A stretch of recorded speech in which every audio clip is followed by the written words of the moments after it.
Hey everyone, welcome to another Wasteland Spotlight, this time taking you out to the abandoned George Air Force Base in California. With an interesting history and a somewhat ignominious end, the base itself has been broken down into several parts over the years. The airfield and most of the aircraft facilities are still in use today by various logistical companies that fly in and out of there, but the rest of the base, including many of the housing areas, the medical complex, maintenance and testing facilities, and even some recreational features such as the movie theater, those have been closed for a very long time. This is due to the extreme contamination of the area, which runs the gamut from the common stuff like asbestos and jet fuel to the more extreme things like the radioactive dust left over from nuclear weapons tests. Given the toxic Superfund status of the site, it's hardly a place that people should explore, and to spare you such exposure, I'm going to go ahead and be your guide in that today. So, sit back and relax, and let's take a little trip around the inside of the old George Air Force Base. And welcome to the Wasteland, my friends.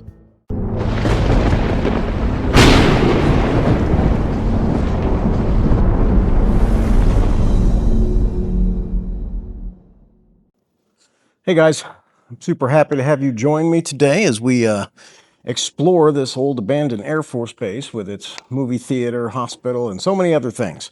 But I did just want to take a moment to say a couple words about safety. Now, for one, this place is pretty much a toxic Superfund site, so I wouldn't come here at all, okay? Well, I would, but you should not. That being said, also everything in here is very old, very waterlogged. The roofs are caving in everywhere. Rats, poisonous stuff, nails sticking up, rusty metal, tetanus, probably hepatitis, AIDS, all sorts of other stuff down here. So, I do not recommend coming to George Air Force Base. This video is in no way an endorsement of the idea of going and exploring George Air Force Base. Let's get that out of the way. Other than that, hey, hush up and get ready to watch. Show's about to start. Yet another Wasteland exploration on tap for you today as we cruise around the ruins of most of the old George Air Force Base in California. We can get a little look at the aerials here before we go down and eyeball things from ground level, and while we fly around, I'll give you a little history about this base and why you don't really want to spend too much time here. George Air Force Base, or what's left of it, is situated a little bit northeast of Los Angeles in San Bernardino County, California, near the cities of Victorville and Adelanto. The base was established during World War II and was originally called Victorville Army Flying School. It stayed in operation until closure came in 1992. Its mission was to support tactical fighter operations and provide training for air crews and maintenance personnel. To meet those mission requirements, the base engaged in an extensive level of firefighting training that mandated the heavy use and disposal of hazardous materials such as fire retardants and such. Now, while some of this stuff was harmless, most of it wasn't, and at least 50 years of military aircraft operations resulted in quite a bit of contaminants being released into soil and leaching into the groundwater, something which eventually impacted the human health of the people living here, as well as the environment, and that was partially responsible for the eventual closure of the base. I say partially because there was more. The toxins present at the base in significant amounts have all sorts of fancy names and designations, right? Things that sound fun to say, such as polynuclear aromatic hydrocarbons, or trichloroethylene, or ethylbenzene, and others. In addition to many of the things we're familiar with at such places already, such as asbestos and whatnot. There's also a lot of heavy metals, cadmium, lead, manganese, and mercury added to the fatal stew in the groundwater here. Is that all, you ask? Why, no, it's not. Because there's more to the term fighter operations than most people knew at the time. And by that, I mean that if you lived or worked near the west side of George Air Force Base at an engine test cell perhaps, or in the weapons test bunker, you were likely exposed to unsafe levels of fission byproducts, mainly radioactive dust from decontaminating dozens of aircraft and equipment used in open-air nuclear tests at the Nevada test site. That's right, radioactive dust. Real honest-to-God fallout stuff. Now, that dust came from the fact that lots of different aircraft were used in those many nuclear weapons tests done not too far away in the Nevada desert. Several types of aircraft were used to perform things like atomic cloud sampling and weather observations and aerial photography of the bombing area, literally flying back and forth through the mushroom clouds of the detonations immediately after. This caused the aircraft, equipment, and even the personnel to become highly contaminated with fission byproducts from the nuclear bomb tests. Who could have seen that coming, right? Anyway, when the returning aircraft landed, they were washed down, and in the case of the really hot ones, they ended up getting stored on site at George Air Force Base until the radioactivity decayed to safe levels, and then they were washed down again. Now, these special decontamination operations produced a considerable amount of highly radioactive waste, including decommissioned clothing, equipment, water, degreasers, solvents, soil, and in some cases even the full aircraft themselves. Sticking to standard 1950s government procedure, most of this stuff was just brushed under the carpet or flushed down the toilet. Nothing to see or worry about here. The government and the Air Force have, in a notable but unsurprising lack of transparency and accountability, denied the existence of the George Air Force Base decontamination centers since they were discovered in 1985. However, the truth eventually came to light, as it so often does, leading to a whole mess of lawyers falling all over themselves to round up and represent the victims, whether they knew they were victims or not. Anyway, that part is beyond the scope of the video, but for those who are interested, I have included a full breakdown report of the evidence in the description of this video, a strangely hard to locate report. In fact, quite a bit of material regarding the contamination here has been mysteriously scrubbed from the internet, even the base's Wikipedia page, but you can still find it around. Lots of secrets in the Wasteland, and this is hardly the biggest one. Anyway, in an effort to conceal their activities, in an effort to help the community adjust to the base closure, the government under President Clinton allowed most of the base lands to be returned to public use. Today, the former base is home to 17 aviation-related businesses and a community college program training aircraft mechanics. There's also an Amazon distribution center, a multi-million-dollar power plant, and a 90-acre federal prison complex operating at the former base. Hey, there's even a Walmart. Most of those places sit on top of some pretty heavy contamination. The powers that be want to keep people away from all that, so these days there's a security presence that is set to keep interlopers like myself away from the site. But I can interlope with the best of them, and while I'm no top-tier operator, I can certainly handle the top-flight security that's employed here. As I've mentioned before, basic rules and tactics of infiltration will keep you safe and on mission in most of these situations. It can also help to have a certain lack of respect for authority and a disdain for the trivial consequences of capture. There's also a little bit of a relish for the challenge on my part, and it's all good training and experience, right? Anyway, just don't drive onto the site and park your shiny orange and chrome truck right in the sunlight by the guard shack and you should be fine. That's if you were to come here, which you should not, as I've mentioned. Okay, let's head down and get the ground mission underway. Alright, we are approaching from the same way that the drone flew in for the opening shots at the eastern edge of the base. As you may have seen from that closing aerial bit, the security forces here have piled up dirt and concrete chunks and other stuff along the old roads that once allowed entry to the base. This is part of the effort to keep people from driving vehicles in here and then driving back out with who knows what kind of contaminants attached to their tires. Still, in the interest of remaining at least slightly covert, I'm never really a fan of driving directly onto sites like this anyway. Most of your journeying and such in the post-collapse world of the future is going to be done using your own 2 feet rather than vehicles anyway, and it's best to kind of get used to that now rather than having to adapt later. Every little bit closer to a post-collapse lifestyle that you can live today helps you along that path of eventual adaptation and puts you that much more ahead of everyone else. And that's part of the reason why I spend so much time out here in the first place. As I am sure you noticed on entry from the damage and graffiti everywhere, this place has been significantly looted over the years. Part of being within a city, especially in California. We can see some old bagged remains of salvage here left behind by someone back in the day. And that brings me to our prepping and collapse talk for the day. Now, those of you that are familiar with my videos already know that this is a prepping channel first and foremost, and I like to include some little lessons or advice with these exploration videos. Better to have some cool scenery to look at rather than just my ugly mug that no one wants to see. So today, as we explore the deeply contaminated and irradiated grounds of George Air Force Base, I'm going to talk first about post-collapse safety. Now, if that doesn't hold your interest, feel free to mute the video at this time. For everyone else, let's talk Wasteland stuff.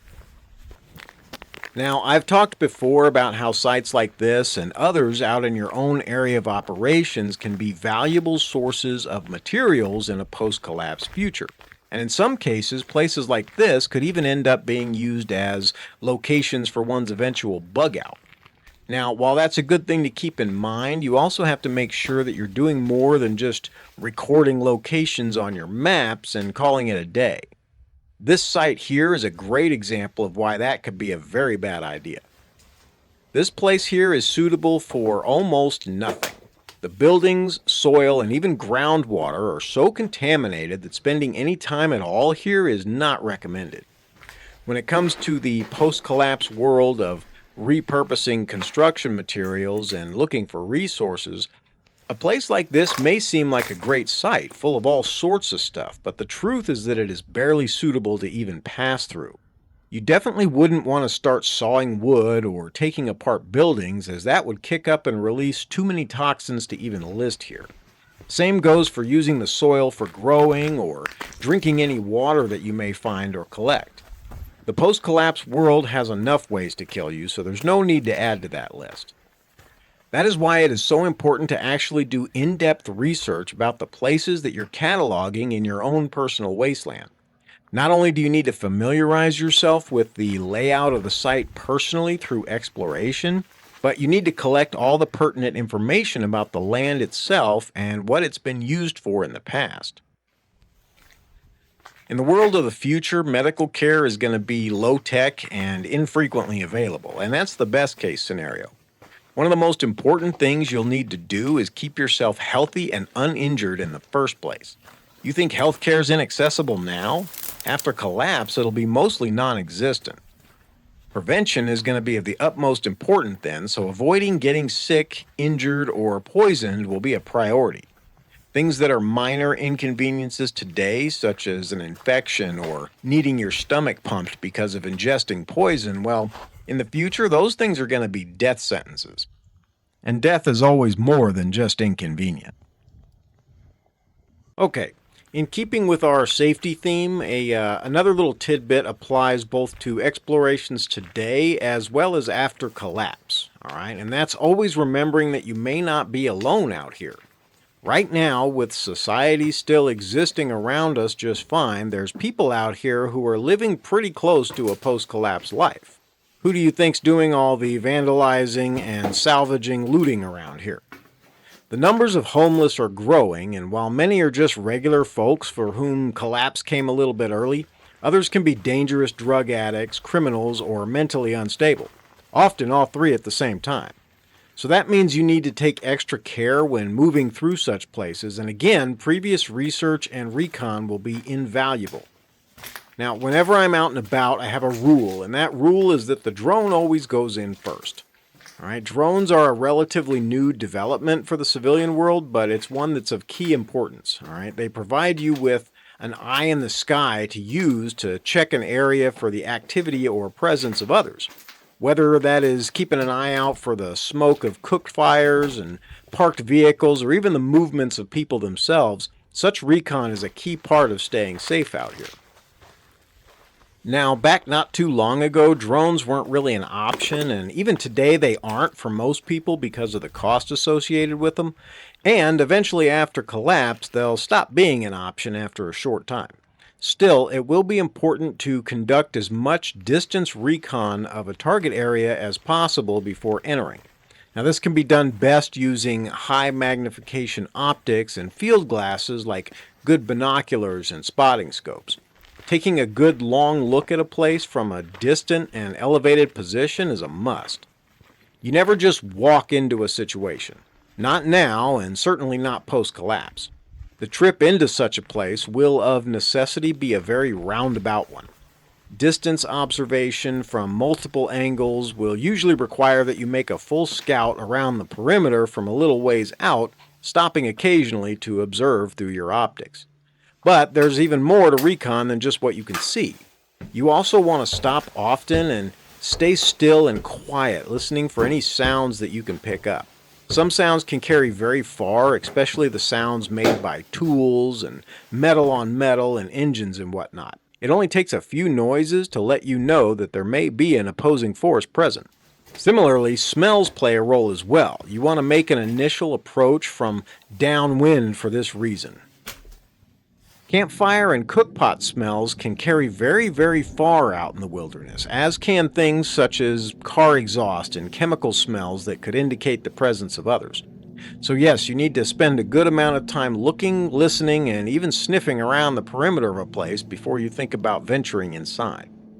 No different than any predatory animal creeping up on a new spot. You have to remember that in the post-collapse world, it is pertinent to become as comfortable as you can with those old animal instincts. Such things developed long before your civilized conditioning did, and they'll serve you well when civilization no longer exists. And when it comes to locations like this, civilization has already been pulled back quite far. The Wild West is still alive and well out here, and while this particular place is in the middle of an industrial part of a city, the grounds within are mostly uncivilized. Those aforementioned criminals, drug addicts, and others inside aren't going to be too worried about law enforcement there because there really isn't any. And as far as anyone coming to help you, well, they can't really do that if there's no one around to hear you scream. So yes, a very key part of exploration safety is doing thorough recon of a site and also staying very aware of your situation and environment while transiting the area. When it comes to most people, I don't think they're really aware of just how much collapse has already progressed within our society. And I'm not talking about physical ruins like this. I'm talking about the societal ruins of the lives of people for whom civilization has already mostly disappeared. You may not see much of that in your own day-to-day lives, but I'm sure that if you took a trip down into the inner city areas where you live, you would spot some of it pretty fast. This particular apartment we're about to go in has a great example of that for us. You can see where it had been sealed up with tarps and duct tape before. Now, this is one of several places here on site that's been used in the past for setting up small methamphetamine labs. The sheer size of this base housing area gives our Wasteland pharmaceutical reps here a decent buffer of privacy from prying eyes. And the resident security forces here rarely do more than drive around, always staying in their cars. They don't want to be any closer to the toxic land than they have to be, and they sure as hell aren't going inside the buildings. Up ahead here, we can see how the door was kind of rebuilt a little, just enough to be functional and to shield the inside from view while offering our resident lab rats a little security. But eventually they were discovered and taken down, and later this little spot here became a base for use by paintballers. But it all goes to show you that you just never know what might be around that next corner. So yeah, if you look close, you'll see that crime is on the rise, as is homelessness, mental illness, and drug addiction. Younger generations are looking at the world with an apathy and narcissistic disdain that would be alarming if you were familiar with it. Just ask a teacher in your town, they'll tell you. Society is failing us, all of us, and while those of us who are older have a better framework to view things through, the youngsters today don't have that, okay? They aren't looking through a lens with a memory of how things should be. They simply see only how things are now, and that's all they know, okay? And their emotional development is a product of this new societal environment, not the old one. That means that where we know a time when empathy and compassion and ethics were virtues, the youth of today see only the greed and decay and hopelessness of every situation. They exist in a world bereft of the social cohesion that we had growing up, and because of that, They're a little bit closer to being animals than the generations that preceded them. And the next will be even closer than that as society devolves around us. But I digress. The point for today is keeping the state of the world and the people that inhabit it at the forefront of your mind when you're out in the wasteland. The world just isn't as friendly a place as it once was, and it's becoming less so every day. Whether that's from manufactured political divisions, cultural differences, or just plain old seven deadly stuff like greed, envy, and wrath, people these days are more on edge than ever before. And that's kind of for us normal folks. When you add in all those factors into the personalities that are already out here running around the dark corners of our society, well, it's better to be a little wary and unapproachable yourself. Now, this place has a lot to offer the explorer and both me and you, so I'll probably end up splitting this video into two parts in the end, because otherwise this is going to end up as another one of those feature-length films of mine. I need to try and cut some of these videos of mine down just a little bit in length, and keep in mind that not everyone is as excited as I am to see every nook and cranny of these places. In fact, if you think these exploration vids are a bit too long, let me know down in the comments and I'll try to work on my editing in the future.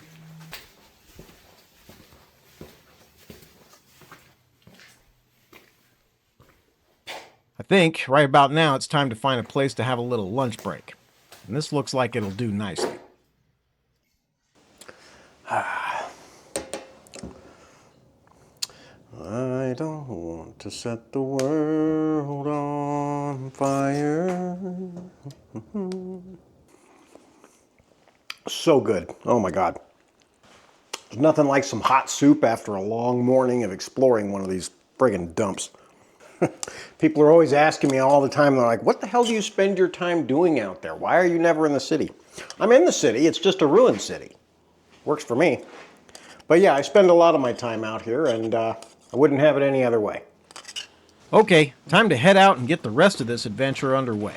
There's a lot to get to, and soon we'll be heading through the nicer officers' quarters and neighborhoods on the way to the base movie theater, which is one of those places that's rarely visited by others who explore here. With the day coming to a close quickly, I want to make it to at least one of the two main star attractions of this place, and the movie theater is certainly one of them. One of the things I like to make sure I do on this channel is never to leave something important out of these little explorations. There are plenty of others who have come here over the years to make videos, but often they tend to stick to the more permissive environment areas of such locations. Okay, wandering through the open neighborhoods here is one thing, but certain parts they like to try and keep people out of, and the theater is one of them. As you know, I don't like being told where I can and cannot go, and I don't leave a recon unfinished. Besides, a little red team, blue team action is always good for training.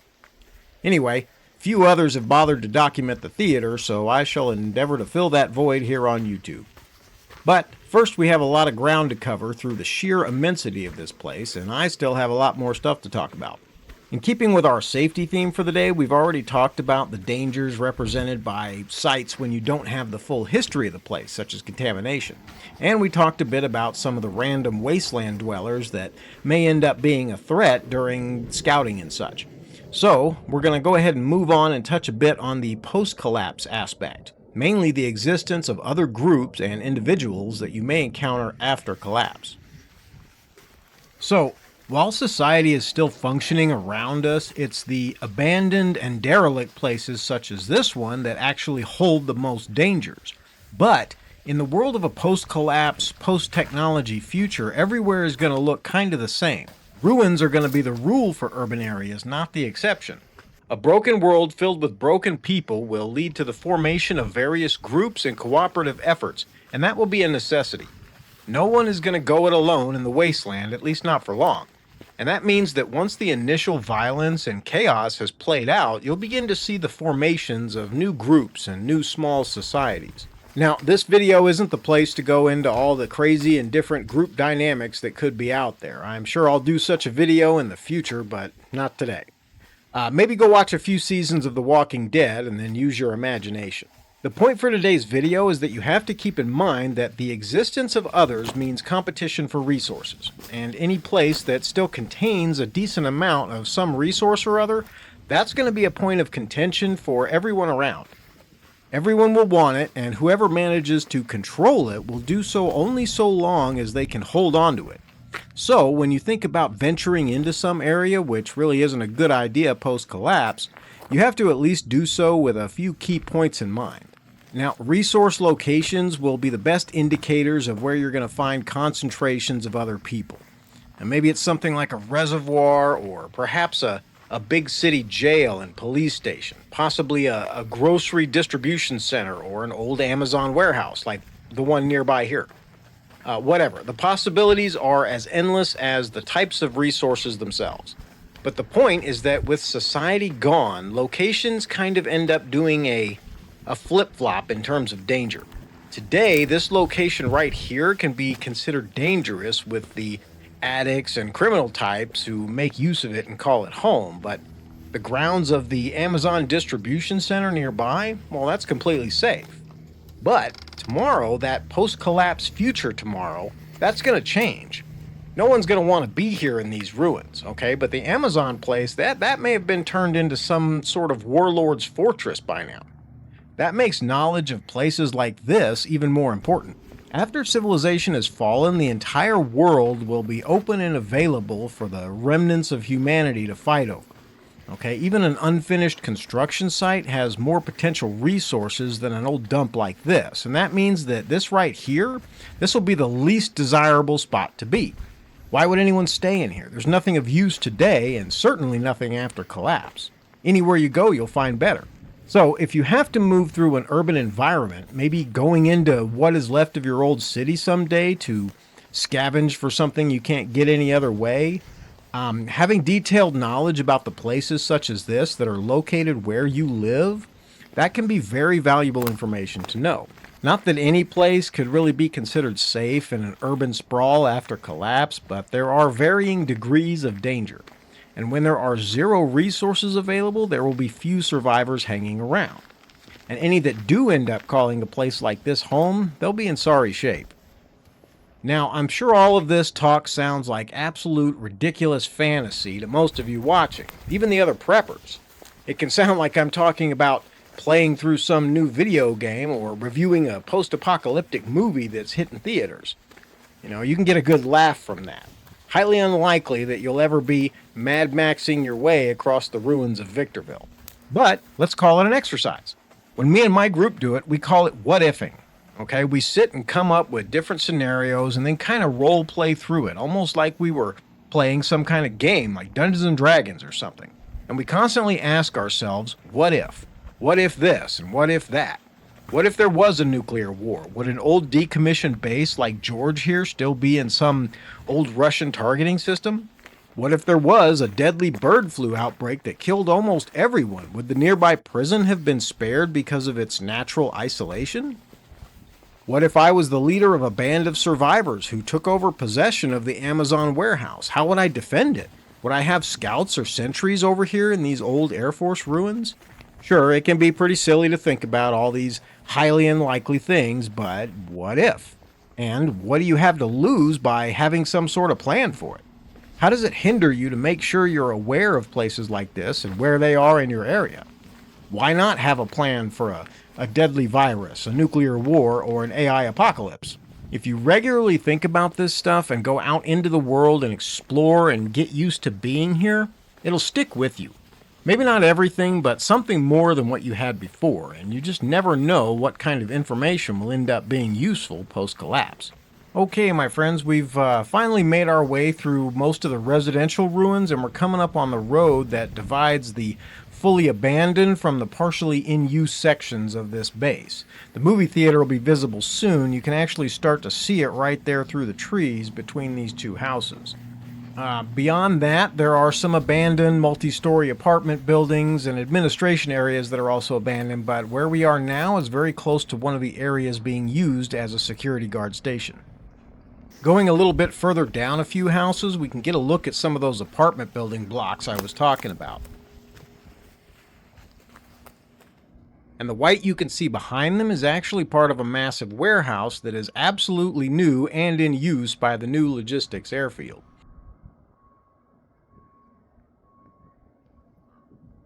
Through the trees right here, we can see one of the white pickup trucks driven by our top flight security forces, so we'll be waiting them out before we move across. Going back around, I decided to go through one of the old houses nearby to make my move across the road rather than darting out from between buildings. I figured this may give me better cover. The place turned out to be packed full of tumbleweed blown in through the front.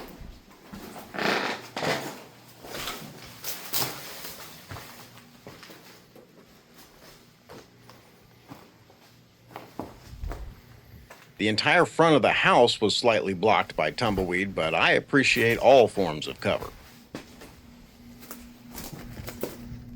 Across the street there, we can see another angle of the apartments and the rear of the theater building. That's our destination. Peeking around to the left here lets us see the main building that is being used by the local security forces. Used to be a preschool for the old base. You can still see the playground there. Pretty fitting, actually, since avoiding these guys is child's play. Crossing the road didn't bring any surprises, and as we approach the theater building, you can start to see where they've piled up dirt and debris in an attempt to block the exterior doors and keep people out. They went through an enormous effort to try and block entry to this one building, and given how wide open everything else is here, that's always been a bit of a mystery.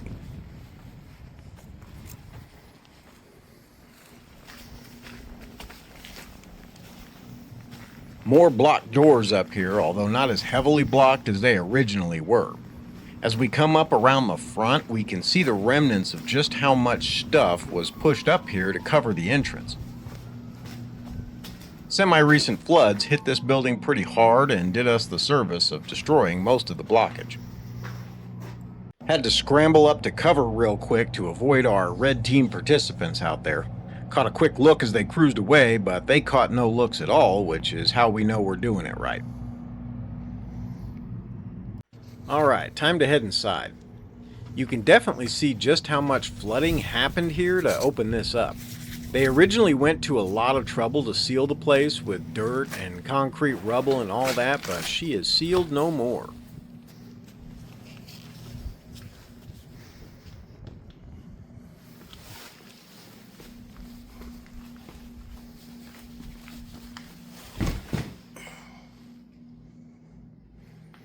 Got what's left of an old soda vending machine here.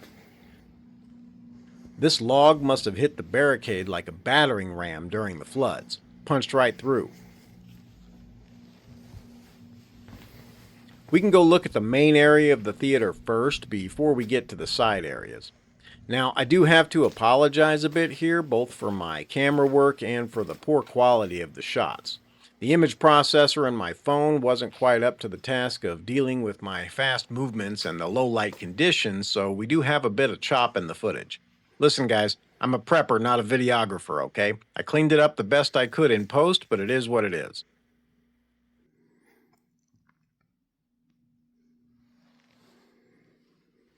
It is really eerie seeing all the empty seats in here, and the place has a very unnatural quiet to it. The general waterlogging of the building is probably contributing to the sound isolation.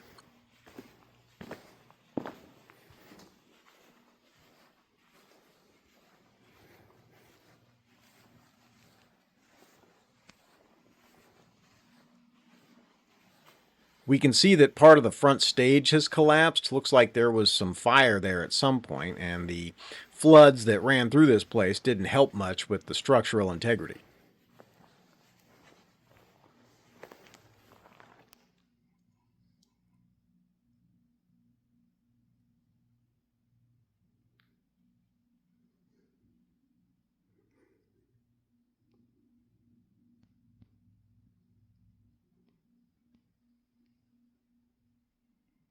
Alright, even though I'm not too sure of the stability there, let's go ahead and take a look at the stage anyway.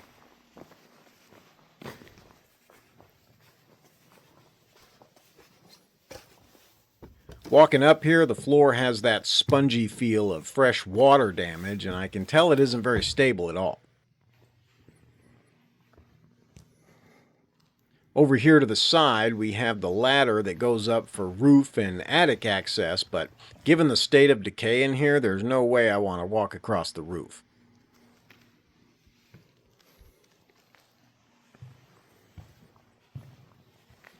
I wonder who may have stood here at some point, playing a part in some play.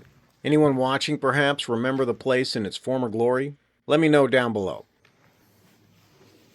There's a few rooms here to the back that would have been used by the cast of any plays that were being put on, but not much to see now.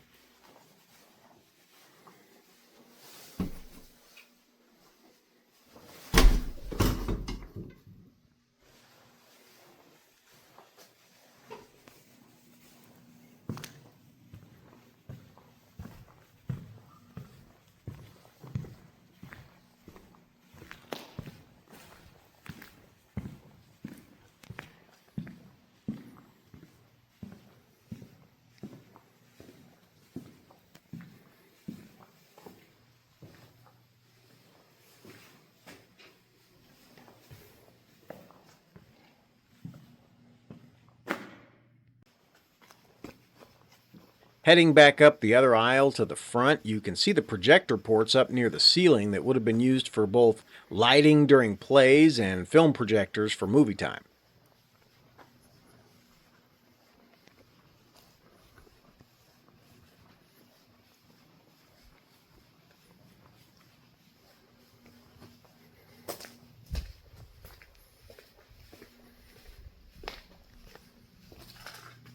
Moving past our battering ram log again, we can check out some of the other areas. Seeing all these old school desks bring back memories. I wonder if they'd been used as part of the entrance blocking or if they were in here for some other reason.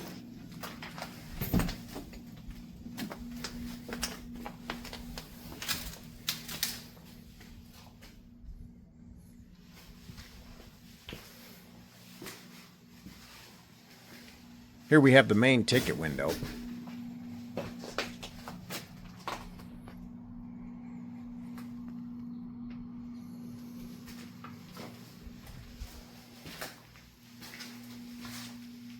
Let's go ahead and head up the stairs and see what we can see of the upper areas. At least these are concrete.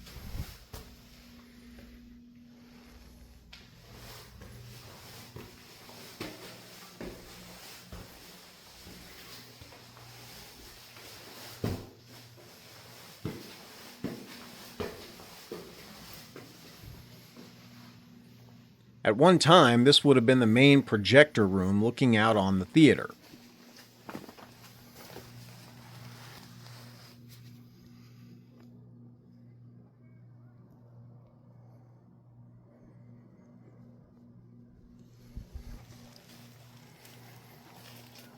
And over here we have some roof access giving us a little view of an old baseball field as well as another look at one of our apartment buildings to the front.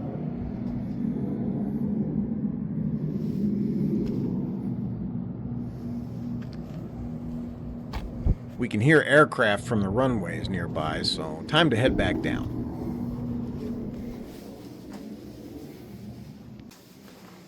As unstable as this building is, I'm not sure how much longer it's going to last. I know they won't demolish it because of the risk of contaminated dust blowing out over the city, but Mother Nature may make that decision herself soon enough.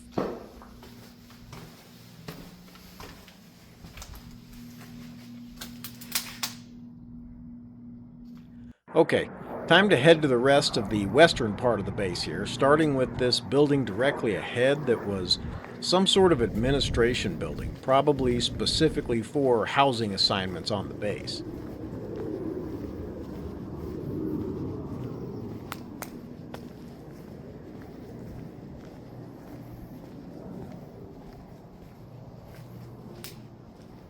As is the case with this entire location, the Vandals have been at it in full force, as has the aforementioned Mother Nature. Together, they have well and truly destroyed the place.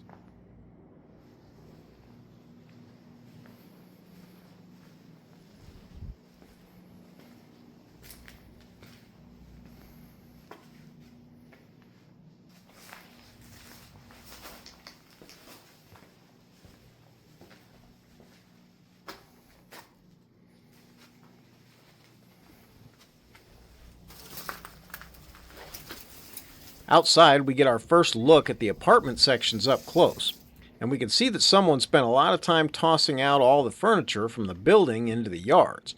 I'm guessing maybe something to do with the contamination cleanup, but I'm not really sure.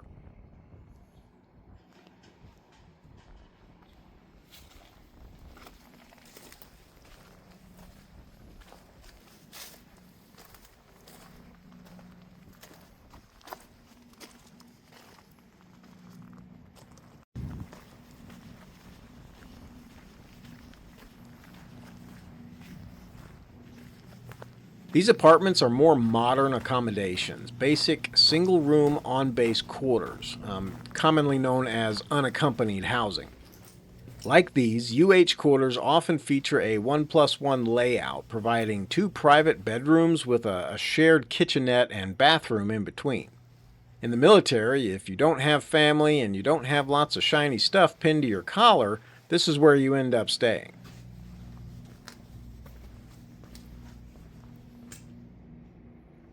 Just to touch back on our prepper topic of safety today, I want to mention another example of why you can never be too cautious in places like this. Back a few years ago, in the fall of 2022, I think it was, a young man named Jeremy Snowden was murdered here in the ruins of the base. I am not entirely certain of the specifics, but he had driven onto the base, possibly for a little urban exploration of his own, which is a popular thing. At some point, he ran across some group of people who turned out to be hostile. His last communication to his family mentioned that they were trying to take his car and were shooting at it. His body was later found in one of these buildings. Cause of death was multiple gunshot wounds. One person was eventually caught and charged for the murder, a 16-year-old kid from the area. One assumes probably a gang member or associated with some criminal enterprise that Jeremy unwittingly stumbled into. Shortly after that, just a few months later, another body was found in one of the buildings, that of a 60-year-old man. No signs of foul play there, but that doesn't necessarily mean that there wasn't some, and who knows what other things have happened here over the years. It's not like anyone's coming out here digging holes anytime soon.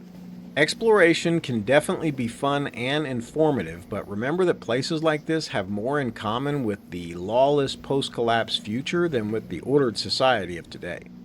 Looking at this particular unit, we can see some scattered clothing and other old personal effects, which indicates that this unit was used recently by someone to stay in. There are a lot of homeless folks, transients, and illegals all across California, and so it isn't surprising that some would choose to stay at a place such as this rather than fully out in the streets.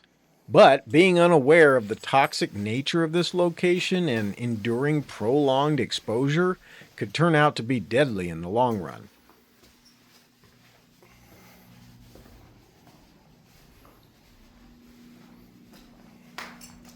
The sheer scale of this facility is pretty impressive, and it's unfortunate that toxins and radioactivity had to make it uninhabitable because otherwise it could have been turned into something useful.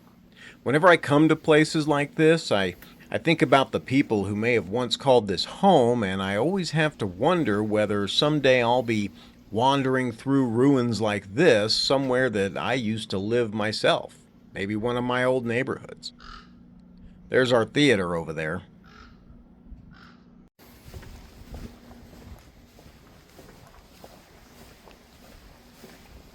It would take me hours to actually go through all of these apartments, but in truth, if you've seen one, you've seen them all. So, instead of dragging that out, let's go ahead and take to the air again for an overview. Some of these buildings have a slightly different design, as you can see from the difference in the railings and the stairwells. Now, this is kind of out of the ordinary for a government installation where everything is often built to a certain specification. In the case of this base, it was probably just due to a later expansion and changes in building codes and specs. The apartment complexes themselves are actually pretty sturdy with their concrete and metal construction, unlike the wood and plaster of the homes we walked through for the rest of the base. Because of that, they will most likely last quite a bit longer, but that is another factor that increases the danger of this particular area. Remember that people tend to go where it is best and easiest, so while the neighborhoods of decaying and damaged houses on the rest of the base make for poor shelter, These complexes are excellent spots for squatters or even small drug lab operations to set up. Being multi-story and with limited entry points, they can offer an occupant a little more security, and so that's something you have to think about when exploring a location like this. Okay, time to get away from the base edge here before I get spotted. Nobody likes drones near an airfield. Like I mentioned before, I will be splitting this video into a couple different parts because I won't have the time to get into the base hospital and the areas around it today, so that'll have to be another trip soon. Besides, the hospital complex alone deserves its own video, trust me. As a final note along the safety lines of our prepper topic today, make sure that when you do little explorations like this, keep in mind the dangers that you may not have seen. Just because you didn't detect anyone else in your entire time inside doesn't mean that they didn't detect you.